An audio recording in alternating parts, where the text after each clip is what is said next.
Assalamualaikum warahmatullahi wabarakatuh. Ketemu lagi dengan Bu Wanda di pelajaran prakarya.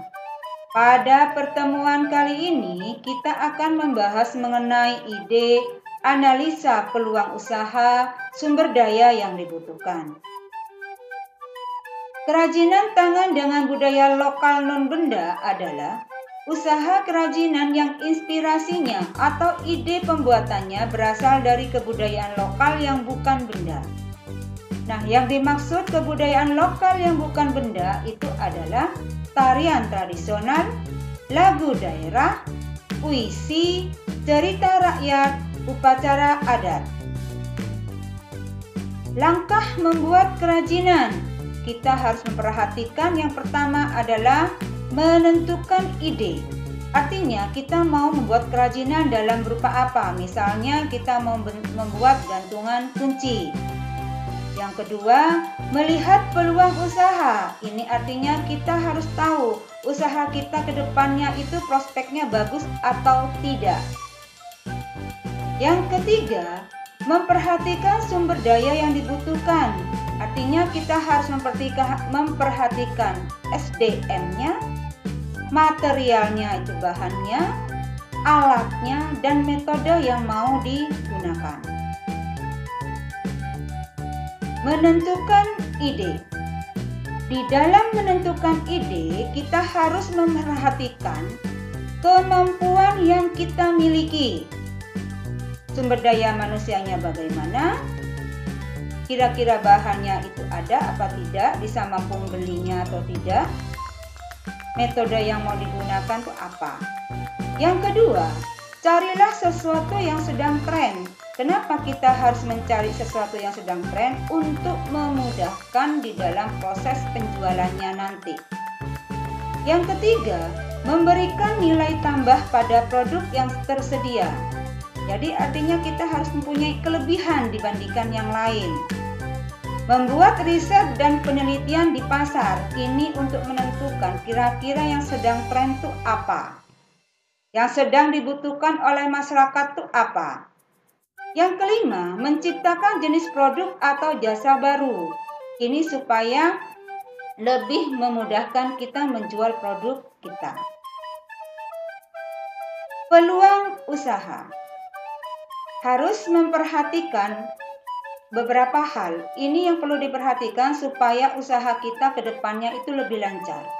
Yang pertama, harus mampu memenuhi kebutuhan konsumen. Karena berhasil tidaknya usaha kita itu tergantung dari minat konsumen. Memiliki keunggulan bersaing.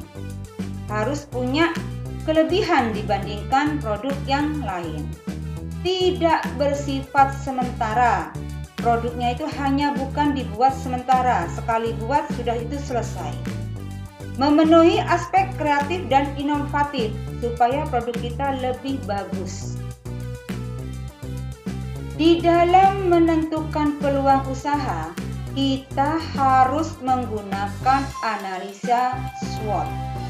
SWOT itu kita harus mengetahui kelebihan, strength produk kita, kelemahan, weakness produk kita, peluang, opportunity produk kita, dan ancaman atau threat terhadap produk kita. Kita butuh mengetahui itu semua supaya bisa mencari strategi yang tepat sehingga produk yang kita jual nantinya bisa lebih laku ke depannya. Faktor SWOT ini dibagi dua, faktor internal yang meliputi strength dan weakness, faktor eksternal meliputi opportunity dan threat. Analisa SWOT. Yang pertama yaitu strength. Kelebihan. Kita harus mengetahui kelebihan yang kita miliki karena ini yang akan mendukung usaha kita. kita. Misalnya produk yang berkualitas dan sudah dikenal masyarakat. Yang kedua, kita harus mengetahui weakness, kelemahan produk kita, supaya kita lebih mudah mengatasi kelemahan yang ada. Misalnya, karyawan yang kurang pengalaman. Apa solusinya? Maka karyawan kita harus diadakan pelatihan. Yang ketiga adalah opportunity, yaitu kesempatan untuk mengembangkan usahanya. Kita harus tahu bagaimana peluang usaha kita. Yang keempat, threat, ancaman, gangguan, dan hambatan. Biasanya ini ancamannya itu dari para pesaing kita, atau hambatannya itu dari bahan yang tersedia. Jadi kita harus tahu sehingga bisa nanti mengambil langkah apa yang harus dilakukan. Sumber daya yang dibutuhkan. Yang pertama, manusia. Manusia. Yang kedua adalah uang. Yang ketiga adalah material, bahan. Yang keempat adalah mesin. Yang kelima adalah metode. Yang keenam adalah market. Kita butuh manusia, karena memang manusia nanti yang akan melakukan. Meskipun kita menggunakan mesin, tapi yang mengoperasikan mesinnya tetap manusia. Yang mengeluarkan idenya juga manusia. Money, uang. Di dalam sebuah produksi, kita tetap butuh modal. Material, bahan. Kita juga membutuhkan bahan untuk membuat suatu kerajinan. Mesin, alat. Kita juga membutuhkan alat. Metode, itu adalah tekniknya yang mau digunakan. Market, itu adalah pasar. Market ini pasar kemana kita mau menjual, bukan tempatnya, tapi orang yang dituju dari pendapatan menengah atau pendapatan menengah ke atas atau menengah ke bawah, juga dari yang jenis kelaminnya dan juga usianya.